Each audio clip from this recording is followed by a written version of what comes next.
This theory breaks my brain a little bit. The asteroid that is supposed to wipe out the dinosaurs misses. The sea monsters are so appealing. As for whether or not the first car to wake up had an existential crisis, very possible. Well, I think my brain is still broken. Welcome back to New Rockstars. My name is Anna Vanston, and if you've ever even dipped your baby toe into the Pixar side of YouTube, you'll have heard of the Pixar Theory. The theory that every single Pixar movie exists within the same universe on the same timeline. There have been several different proposals for how the Pixar movies might all fit together on the same timeline, including one of the most popular ones made by the Super Carlin Brothers. And that's the theory we'll be focusing on today, because I think I can poke some holes in it. And who better to join me in disproving the Super Carlin Brothers Pixar theory than one of the Super Carlin Brothers. We have Jay with us today. Jay, welcome to the channel. Hi, Anna. Thank you so much for having me. We've been stringing together the Pixar theory for like the last 11 years or so. So every time a new movie comes out, we make like a new video and try and decide how that one fits in there. People can get very serious about the Pixar theory, and it's like, guys, it's all just a bunch of movies. So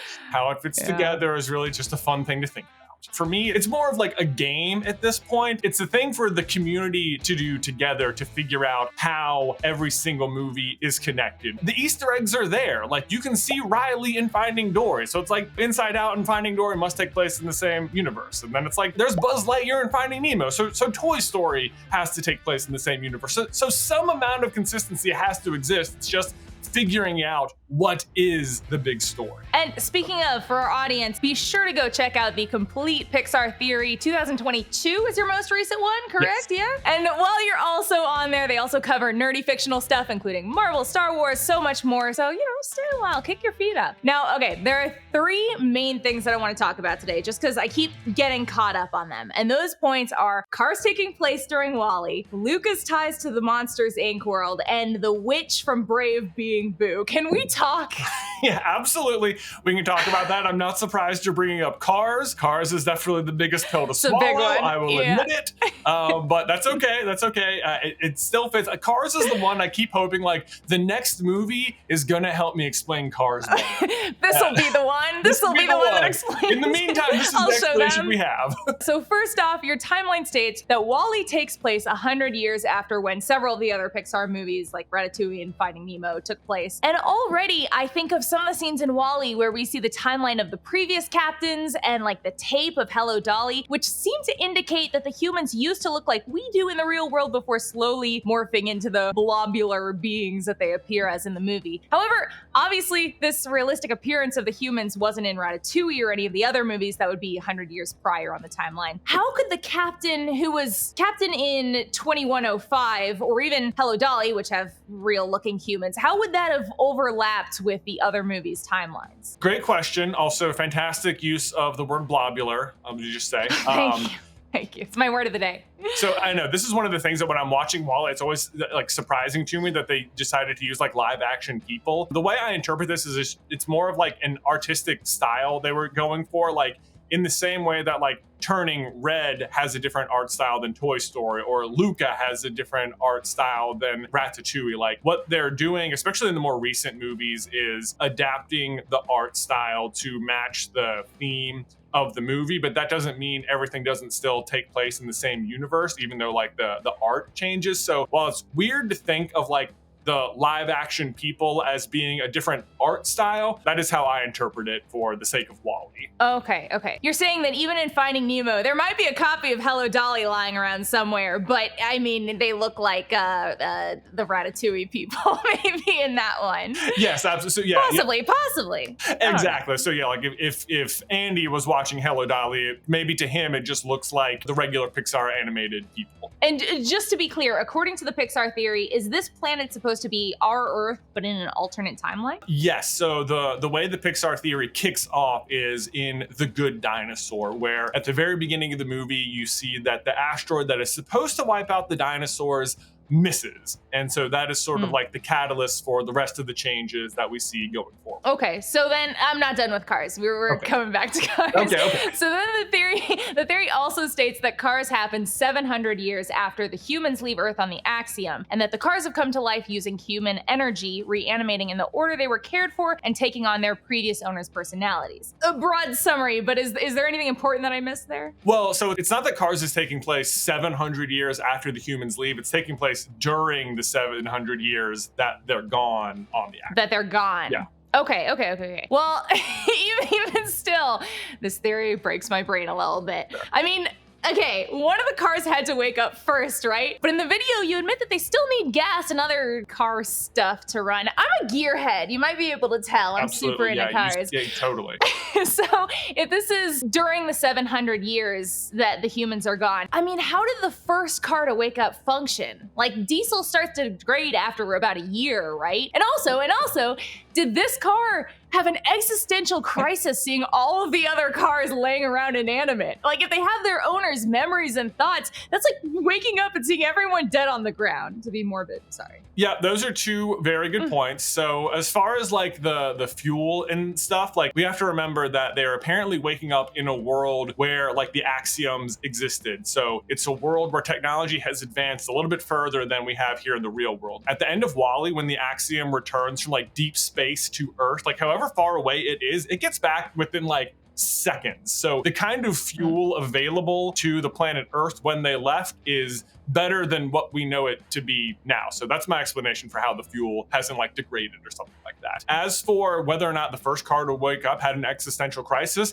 very possible. Very possible they woke up and were like, what is going on? I don't know what happened there because they don't show us what happened when the first car woke up. All we know is that eventually they overcame whatever existential crisis they might have been having and managed to start forming a functioning society. They talked to their car therapist for a bit when they woke up. I mean, shoot, you gotta wait a while. And so did the cars rebuild things that were already there? Like, for instance, the statue that commemorates Mr. Stanley founding Radiator Springs in 1909 might have been there already, but it wouldn't have been the car version of Mr. Stanley that we see in the movie, you know? That's a really interesting thought, because I think while the cars are there, they build new stuff as well, but I think they also are experiencing the entire world like through a carified lens. So like in Cars 2, you can see Gusteau's from Ratatouille. It's the same as Gusteau's, but they just see it through that like car lens. So as far as like the statue of Stanley in Radiator Springs, like it's very possible that like Stanley, the car, woke up and founded Radiator Springs and they constructed a statue of him and that's just what's there. But it's also possible that you're right, the cars are just, it's actually a statue of a human and then cars are just seeing it as a car. That's like it's hard to exactly know because we just don't know. We don't get to like look back at when Stanley was alive, but either of those is totally possible. Okay. So what about the car bugs and the car cows? They're alive, but I assume there weren't bugs and cows driving cars in the real world. And also, on top of that, in the beginning of Cars, you can see non-car birds on the telephone wire. It's only a couple frames, but they're there. Shouldn't all the animals on Earth be extinct at this point of the timeline? What's going on here? Well, they should be. I think the car cows in particular are actually tractors, which I think are just taking on the personality of cows. The very brief birds that we do see that are like not carified birds, which there are carified birds within cars. They just look like tiny little planes like on the runways and stuff like that. That's a nod to like the Pixar short like For the Birds, which as I said, we don't totally count. Like it doesn't stop there from being the birds there, but even that is still like kind of okay because we know that not every kind of real life wildlife has died off. When Cruz is driving on the beach in Cars 3, at one point she has to stop because she doesn't want to hit like a little crabby. There are still crabs around on Earth, even though it seems like there's no non-car things. Even if you go to Finding Dory, like there's a scene where they're swimming through like all of this like pollution and stuff. The one thing that's still existing in all the pollution, besides the giant like bioluminescent squid, is crabs. They're like everywhere. So it's like crabs are able to adapt to the pollution, which fits in with Cruz then seeing a crab there. And then the other thing that we know exists, if we just fast forward to the end of Cars when we get to WALL-E, is Hal the cockroach. So like the cockroaches have existed as well, or have survived the pollution, which isn't really that surprising. That's sort of like cockroaches' whole deal. Well, I think my brain is still broken. So let's move on to Luca and Monsters, Inc. This isn't all making perfect sense to you? You don't think about this every night? I feel you. I feel you on little obsessions where it's like no one else cares, but I care. Yeah. No, I feel you. And I care, by the way. I care. This is why we're making this video, because I care too, gosh darn it. But we got to move past cars because I don't think no one will ever come to a consensus on that. So let's move on. Yeah. Elio's coming out in 2025. It's a very sci-fi movie, lots of technology. I'm really hoping, like, yes, maybe Cars happens at a different spot. Now we'll have a better explanation, but we'll just see. Oh, fascinating. Oh, I can't wait to see. But for now, let's go on to Luca and Monsters, Inc. Now, there are two big points regarding the sea monsters in Luca and the monsters in Monsters, Inc. that have been bothering me because they don't seem to fit together. One point you make is that the sea monsters and the humans begin to procreate, creating the monsters in Monsters, Inc., and then the humans die out at some point, which means that the sea monsters are so appealing that the humans are so against procreating with other humans that they'd rather let the population die out than go on a second date with another human. What are these sea monsters pickup lines? Oh man, a lot to unpack there. I care. I understand. So the idea is that when the humans leave Earth on like the Axioms or the Star Cruisers for the sake of Wally, like the sea monsters are able to still like stay on Earth and just find sanctuary beneath the sea in the ocean. So they stay on Earth. The humans come back 700 years later on the one Axiom, which is a really, really big ship. So there's a lot of people on there, but that ship makes up the entire population of humans on the planet at that time. So it's not really a ton. Meanwhile, the sea monsters have been there. So if the upper world is now habitable for humans again, it means they are now able to emerge from the oceans again. And once they're above the water, they just look like people, which we see in Luca. So I think what's happening is it's not a matter of that like humans are like determined not to date humans or anything like that. It's just that one, the genetic diversity on the Axiom, not super great since like those people's parents and their parents and their parents and their parents and their parents have all lived on the same ship, and that's all they got. So there's all these new people now that they can intermingle with, and they might not even know that they're sea monsters, you know? They just look like people, and they're just different people. So I don't even think it's a matter of like trying to not procreate with humans. It's just a matter of these are other people and there's just more of them. And so they just sort of naturally take over and the resulting offspring starts to become the monsters. Okay. Yeah. They've just got this extra slime, a little sheen that just makes them so appealing. More importantly than that, though, it's the second point you make that seems to throw a wrench in things for me. Because you also say that the origins of the sea monsters are that they're banished monsters from Monsters, Inc., and they're banished back in a time where Lucas takes place. But that seems to create a paradox, since if the monsters evolved from the sea monsters, the origins of the sea monsters can't be the monsters, you know? Because there would have already been sea monsters to evolve into monsters in order to banish sea monsters. Right, so it's like a little bit of like a bootstrap paradox seemingly situation going on there for sure, where the answer to this, Merida has a really great line in Brave about destiny and fate and about how everyone has their own and it's all sort of woven together into like a big cloth or tapestry, or it fits really well, you know, inside specifically Brave. But the overall point for the greater movie is that if it ever happened, like it always happened. So it's like Prisoner of Azkaban, where it's like, it's not really an issue that when Harry comes back to cast the Patronus to save himself from Sirius, that we haven't seen Harry go into the future and come back in time yet, because like he always will have done that. He will always exist. Like you don't necessarily need to know the origin point. It's all happening every time. So, and that's basically what's happening in the Pixar universe. Because in the future, they do send the sea monsters back. They always send the sea monsters back to go create the monsters. Okay. I don't know if it solves the paradox, but I appreciate the explanation nonetheless. Now you mentioned Brave, and let's actually talk about Brave and the witch and Boo, because this is the last big concept where I just have so many questions. Roughly, the theory states that the witch in Brave is Boo, who is on the quest to keep Sully's memory alive by traveling back in time to ensure that those events are set in motion, which will therefore ensure that Boo, as a little girl, will always meet Sully, and therefore Sully will always be remembered. You kind of sum this up with the tapestry and everything. Is that about right? Yeah, that's basically it. So it's like in the movie Coco, you see that like after people die, they sort of have this like second existence in the afterlife. And as long as like anyone in the real world has like a little memory orb of you, like from like inside out, then you will continue to exist inside of like that afterlife world. But once that final memory orb of you is gone, like you will experience the second death. So Boo is trying to avoid Sully ever experiencing the second death. Another part of this theory that I really enjoy is that the Monsters, Inc. magic doors can only go back so far. I think that's really clever, but that the time moves parallel to the Monsters' time. Yes. That being said, though, at the end of Monsters, Inc., Boo's door is put back together, so if the years would progress in Monstropolis at the same rate as Boo's time period, why wouldn't Sully be able to continue to visit her? And why is the Witch's door able to go back to any time period when the Monsters' door couldn't? Great questions. I think to answer your first question about like why couldn't Sully visit her like more often than just that one time, I think he totally could have, and maybe he does. It's just like we don't really know. Maybe he continues to visit her, you know, as she grows up, but it doesn't seem like that. It feels like it's implied that he just sort of goes through that like one more time. Whatever rationale he has for visiting as often as he wants, or just that one time, is just down to Sully. So he could have visited her more if he wanted to. We just don't know whether or not he does do that. It's just that's down to your own personal interpretation, or until we get more data from the movies. Sure. As for why Boo's door is more effective at traveling through time than the monsters, which can only travel back a set period of time, that is because Boo is like a fully trained like magical person who can like manipulate the magic, whereas the monsters are having to just like invent the magic with technology. So theirs isn't as refined as hers is. Okay, so a magic versus science kind of thing. Got it. All right, well, doors aside, let's assume for whatever reason, you'll have to ask Sully's therapist or the car's therapist. Yeah. Boo can't see Sully anymore eventually.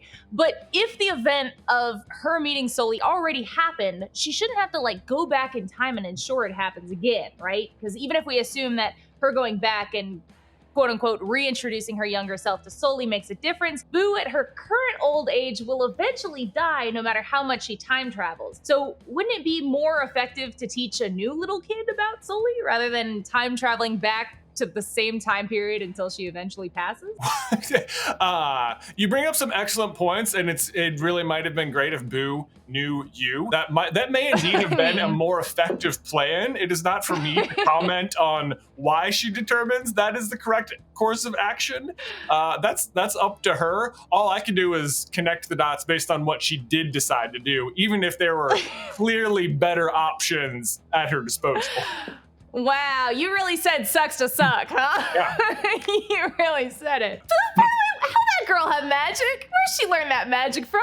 Yeah, that's a great question as well. This one's pretty easy though, that we actually get like a very straightforward answer in the movie Onward, where you can see like on their planet, there used to be some people that just had magic, and then they started developing technology and they sort of get away from it. But the reason Boo has magic is just because it's just genetic lottery. She just is born with magic. It's like Ian can do magic, but Barley cannot because he just can't. Oh man, that's a heck of a lottery to either win or lose. It really is, yeah, but I think I lost that lottery, but hey, what can you do? I know. I'm still waiting on my letter to Hogwarts myself, but I'll tell you what, I really am impressed at what an amazing job y'all did with this. For the audience, if you're like, if you have any other questions like, hey, how did the toys in Toy Story come to life? Or if you have any lingering questions, you have to check out their original Pixar Theory video or the 2022 one. They answer everything in there, how the toys come to life, cars, it's everything.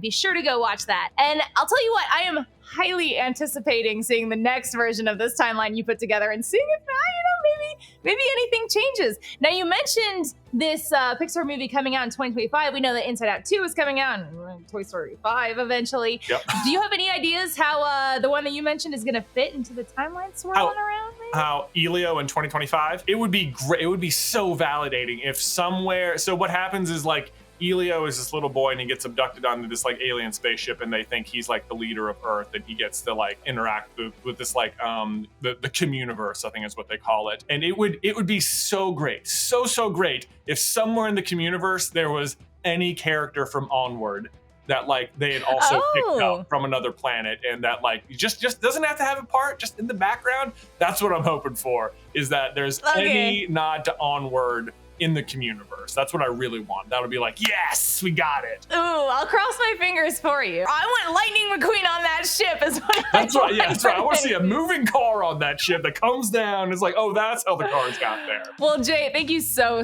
much for joining me today. I really appreciate the great conversation and you being so willing to have it. It's always good to nerd out with a fellow Pixar fan. Absolutely happy to do it anytime. If you have any other questions about the Pixar Theory, just let me know. I'm sure I can think of something. I'll hit you up. We gotta wait for Helio. Thank you so much, and thank you so much to everyone for watching, and I want to remind everyone that we're all good vibes here, and this Pixar Theory is just a fun challenge, so I hope you'll show the Super Carlin Brothers some love and check out their channel as well. And in the meantime, you can follow me on Twitter at Goombana, and follow and subscribe to New Rockstars at New Rockstars for more breakdowns of everything you love. Later, y'all!